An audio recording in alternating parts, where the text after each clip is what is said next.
Welcome everyone to Contractually Speaking. I am honored to have my good friend and my guest here, Lucy Bassli from InnoLaw Group in amazing Scottsdale, Phoenix, Arizona area with the boulders, the cactus, and of course, two CLM geeks over here. Welcome, Lucy. Thank you so much for having me. I appreciate you guys brought the dry, sunny weather. Yes, It's just how we like it. Indeed. And while I don't want to talk about CLM or legal tech or anything work related in this environment, we're going to talk about it. So why are things so damn hard when it comes to technology, aligning people? Why legal cannot align with sales and procurement? And why can't we all just get along? I love it. So here's, you said it. I mean, the answer is kind of hidden in there. I don't know if you were trying to lead this witness. People. I mean, I'm sorry, it's people, and nobody likes to hear that. And I always sound like a negative Nelly when I say that, but it's people. We're trying to change how they work. We're trying to change how they think about their jobs. Yeah. And it doesn't help right now with all the crazy news in our inbox all the time about AI taking away jobs. It's like, what do we want from these poor people, right? They were trained to do a thing, and now we're trying to change everything. And it's creating fear in the people. It's creating. So they're resisting to change, right? So I think education is more needed to tell people what AI really is. Yeah. And the benefits of it, rather than being afraid of it. So you know what else though? You said something about getting along inside these corporations, right? Those are complex organizations, and they have all these different departments. They have different goals and different interests. The ultimate goal is the same, but for some reason, they're focused on their goals. So a lot of what we're seeing also, because again, on the people side, it's learning to collaborate for really the bigger good of the company. Yes. And I'm not trying to be, this isn't like a dreamy, the greater good, but you're there for a bottom line. That's right. And especially, I'll say that to my lawyer friends, right? We go in-house not to continue lawyering for lawyering. Correct. We go in-house to support the business. Absolutely, and I think that's the key. Folks need to understand they don't work for the legal department or procurement department or sales department or finance. They work for the company, right? So the goals are, how does the company grow and succeed, not how your department is going to succeed. That's exactly right. And a lot of times what we're seeing, especially with CLM systems, you know what that is? No, career. Yeah.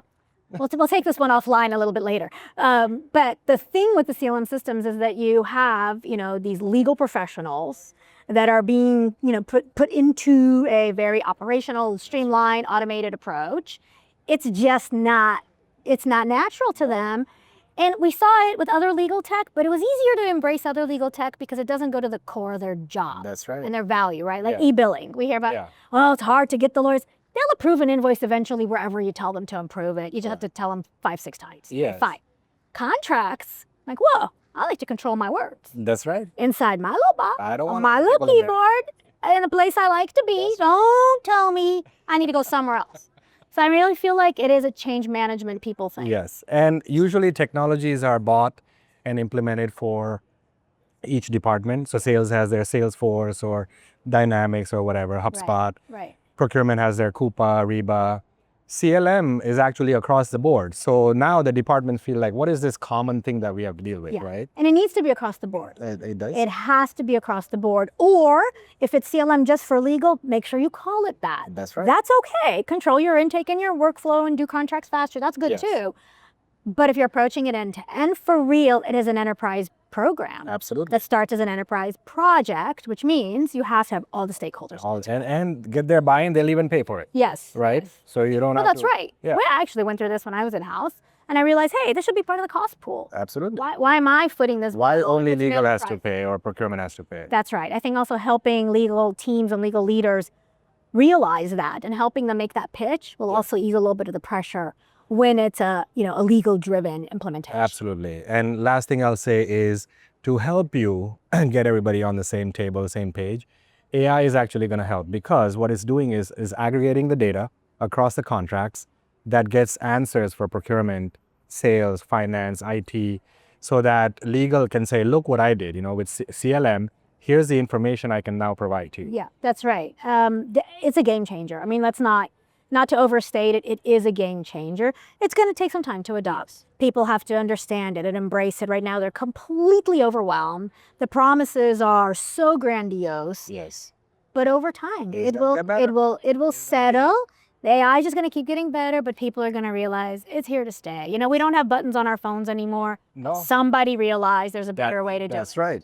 And it So- sucked to give up my BlackBerry back then, but here we are. We like the buttons, Yes. but here we are, and now we like what we have. So it is, it's a natural transformation we have to be patient with, 100%. and we can't keep getting frustrated by it, and there is no one right way to approach. I mean, we talk about this all the time now, and everybody has thoughts, and everybody's a new expert in AI, but Yes. I always try to keep it simple. Just start somewhere. Absolutely. And you'll get there. Just start. You just have to start, because it's not going anywhere. It's like the cloud. People move to the cloud. Oh, Why? I know I like my I know. contracts in the file cabinet. It's safe on for my me. server where I own it. Where I you know, own it. in the It's building. safe. Yes. Here we are. 20 years. Yeah, they sound silly. Yes. Of course, they still save on their C drive, but nobody asks them about that. That's another So issue. they can do that. I don't mind. That's right. But thank you, Lucy. Thank you so much. My pleasure. And thank you for joining us on another episode of Contractually Speaking. Thank you. Thank you.